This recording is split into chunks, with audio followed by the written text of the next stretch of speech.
देखिए, ये तो एक तरह से जग जाहिर सी चीज़ है जो आप बात कर रहे हैं। ये नंबर फैक्ट्स पे हम जिरा कर सकते हैं। इसमें कोई जिरा नहीं है कि इस लाइफस्टाइल डिजीज़ ना केवल बच्चों में, एडल्ट में भी बढ़ रही है। आप दिन पर दिन देखते होते हैं किसी को हार्ट अटैक हो रहा है। जो मेन प्रॉब्लम है वो है सीडेंट्री लाइफस्टाइल। सीडेंट्री लाइफस्टाइल अगर आप शहरों के बच्चों को देखें, मैं ये बात करूँगा कि गरीब या अमीर की बात नहीं करें, हम बात करें कि जिन बच्चों को मौका नहीं मिलता है स्पेशली फिज़िकल एक्टिविटी का, उनके अंदर ये डिजीज़ होना मीन्स लाजमी है। अगर देखा जाए तो इसमें 3 कंपोनेंट आते हैं। सबसे पहले आपका फिज़िकल मतलब आप नहीं चल रहे हैं, नहीं गेम खेल पा रहे हैं, आपके पास जगह नहीं है खेलने का, टाइम नहीं है आपके पास खेलने का। आप इनफैक्ट आप मार्केट में भी जाते हैं तो आपके पास, अगर देखा जाए दिल्ली में इतने सारे स्ट्रीट डॉग्स हैं, तो देखा जाए तो इसमें बच्चों से ज़्यादा फॉल्ट सिस्टम का है, पहली बात। दूसरा, बच्चों के स्कूल टाइमिंग्स आप देख लो। तीसरा, जब स्कूल नहीं था, कोविड की बात कर लें तो आप घर में बैठे हुए थे, खाली बाहर नहीं जा रहे थे। एक है बाहर नहीं जा पाए क्योंकि आपका लॉकडाउन है, बट अगर इन जनरल भी देखें, एक बेसिक कॉन्सेप्ट है वो आपने रूम में बैठ के वीडियो गेम्स, तो स्क्रीन टाइम जो हम मोबाइल फ़ोन की बात करें या स्क्रीन की बात करें, तो ये सारा मिला जुला के लिए तो लाइफस्टाइल डिजीज़, जिसमें डायबिटीज़ आती है, ओबेसिटी आती है, जिसमें आपके हार्मोनल डिस्टर्बेंसेस आते हैं, जिसके अंदर आपके एस्थमा, एलर्जीज, अनीमिया, ये सारी चीज़ें आ जाती हैं। ये बात अलग हम हटा दें कि ये फिज़िकल प्रॉब्लम्स हो रही हैं जो आपने बखान की। अगर इन्हीं बच्चों में आप साइकोलॉजिकल प्रॉब्लम देखेंगे तो काफ़ी ज़्यादा है, स्पेशली कोविड के बाद। जितनी साइकोसोमेटिक डिजीज़ कोविड के बाद देखी तो अनयूजुअल वे में, एक तरह से मैं कहूँगा, एपिडेमिक आया है। हम देखा जाए तो 10 साल पीछे चल रहे थे अभी तक ऑल ओवर वर्ल्ड में ये सारे एपिडेमिक, ओबेसिटी की बात करें, साइकोसोमेटिक डिजीज़ बात करें, जो हमारी बात चल रही है एलर्जीज़ की, एस्थमा की बात करें, हम 10 साल पीछे चल रहे थे। अब मैं कहता हूँ हमारा और जो वेस्ट का गैप है कम होता जा रहा है। ये डिजीज़ हमारी पीक ले रही है। जो लोग यहाँ पे, अगर हम देखें, पहले बाहर खेलते थे, फुटबॉल खेलते थे, शाम को टाइम मिलता था, मेरे ख्याल से शायद ही कोई टीवी देखता था बैठ के, रात को कभी 1 घंटा आधा घंटा देख लिया टीवी। अब मैक्सिमम टाइम टीवी से ज़्यादा OTT प्लेटफॉर्म्स हैं, आपका मोबाइल है, व्हाट्सएप है, सोशल मीडिया है, डिस्ट्रैक्शन बहुत ज़्यादा है। डिस्ट्रैक्शन की वजह से ना केवल आप डिस्ट्रैक्ट होते हो, मेंटली भी आप थोड़ा सा अफेक्ट होते हो। मेंटली अफेक्ट होते हो तो साइकोसोमेटिक डिजीज़ आ जाती हैं। तो ये मिला जुली, इस जो आप भी इंफॉर्मेशन दे रहे हैं बिल्कुल ट्रूथ हो सकती है। मैंने कहा नंबर से हम हो सकता है डिफ़र करें क्योंकि सैंपल साइज़ बहुत बड़ा नहीं है, लेकिन अगर हम इंडिया में देखें तो डेफिनेटली राइज पे है। गरीब और अमीर की बात ना करें, हम बात करें कि जिन बच्चों को खेलने का मौका नहीं मिलता है, चाहे वो गरीब घर से भी हों, उनके अंदर भी डिजीज़ बढ़ रही हैं।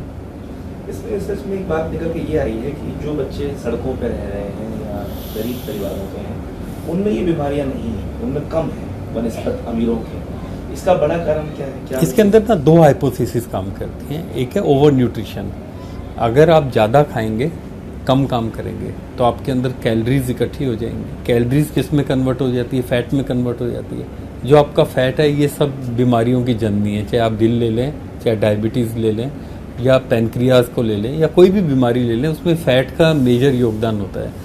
जब आपकी शेप डिस्टॉर्ट हो जाती है तो काफ़ी बच्चों को साइकेट्रिक प्रॉब्लम शुरू हो जाती है। ठीक है, एक पहला ये एस्पेक्ट है। दूसरा, इसको हाइजीन हाइपोथेसिस भी कहते हैं। हाइजीन हाइपोथेसिस होती है जो लोग बड़ी सफाई पसंद है, सफाई से रहते हैं, घर में आपको धूल का कण नहीं है, आपके अंदर बैक्टीरिया इन्फेक्शन नहीं होते, आपके अंदर जो कीड़े जिसको कहते हैं ना, आपके वॉर्म्स नहीं होते हैं, उन लोगों में ये देखा गया है कि आपके अंदर एलर्जी डिसऑर्डर, जिसको TH2 मैकेनिज्म कहते हैं, जो सेलुलर मैकेनिज्म की बात करें तो उनके अंदर एलर्जीज हो गई, एस्थमा हो गई, अनीमिया हो गई, ये कहीं ज़्यादा होती है। तो ये 2 थ्योरीज मेनली काम करते हैं। सेकेंडली, जब आपके पास न्यूट्रिशन कम है, जब आपके पास फैट अंदर कम जाएगा और आपको सड़क पे रहना पड़ रहा है, या आपको रोजी रोटी कमाने के लिए कहीं ज़्यादा काम करना पड़ रहा है, आपको साइकिल चलानी पड़ती है, आपको बहुत दूर जाना पड़ता है, 6 किलोमीटर पैदल चलना पड़ता है, तो ऑफकोर्स लाइफस्टाइल डिजीज़ कहाँ से होंगी? तो डेफिनेटली ये सब चीज़ें आपस में मिली जुली हैं, चाहे हम सोशियो इकोनॉमिक की बात करें, लाइफस्टाइल की बात करें और डिजीज़ की बात करें। एक आखिरी सवाल कि इसी मामले को अगर हम आगे बढ़ा के देखते हैं, क्या डिब्बे वाला दूध या गाय भैंस का दूध पीने से भी मोटापा हो रहा है, या यूँ कहें कि बाहरी जो खाना है, हमारे पिज़्ज़ा बर्गर है, उसकी वजह से, या फिर बच्चों को मोटा अनाज देना ज़रूरी हो चुका है? हाँ जी, तो इसमें 3 एस्पेक्ट्स हैं। पहला, अगर आप कैलोरीज ज़्यादा लेंगे और कंजम्पशन होगी, तो चाहे आप मोटा अनाज ले लें, चाहे आप पतला अनाज ले लें, चाहे आप बर्गर ले लें, चाहे पिज़्ज़ा ले लें, तो ऑफ कोर्स आप डिजीज़ होना लाजमी है। दूसरा, बात करें कि मोटे अनाज का, जैसे एक एक चीज़ करके लेते हैं। पिज़्ज़ा हम सब जानते हैं, उसके अंदर आपके जिस तरह का फैट होता है वो हार्म करता है। केवल कैलोरीज की बात नहीं, बार बार एक ही चीज़ को एक ही तरह के तेल में आप तलते हो तो अलग तरह के फैट आपके अंदर चले जाते हैं, तो ऑक्सीडेशन डिफेक्ट्स होने लगते हैं, मेटाबॉलिक डिजीज़ होने लगती है। अब बात करें मोटे अनाज का। मोटे अनाज का इनडायरेक्ट फ़ायदा क्या होता है?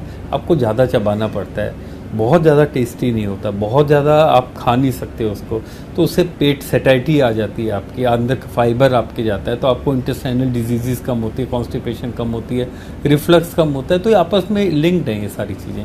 तो इन जनरल अगर हम बात करें, हमें नंबर ऑफ़ कैलोरीज कम करनी चाहिए।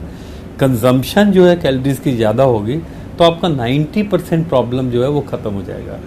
10% type of food, type of eatable available और आपके किस तरह से पैलेटेबिलिटी है, ऑफ कोर्स वो सब चीज़ें मैटर करती हैं। तो इन नटशेल, खाओ कम, काम ज़्यादा करो, कैलोरीज ज़्यादा कंज्यूम करो। आई थिंक वही बीमारियों की जननी है सबसे ज़्यादा। तो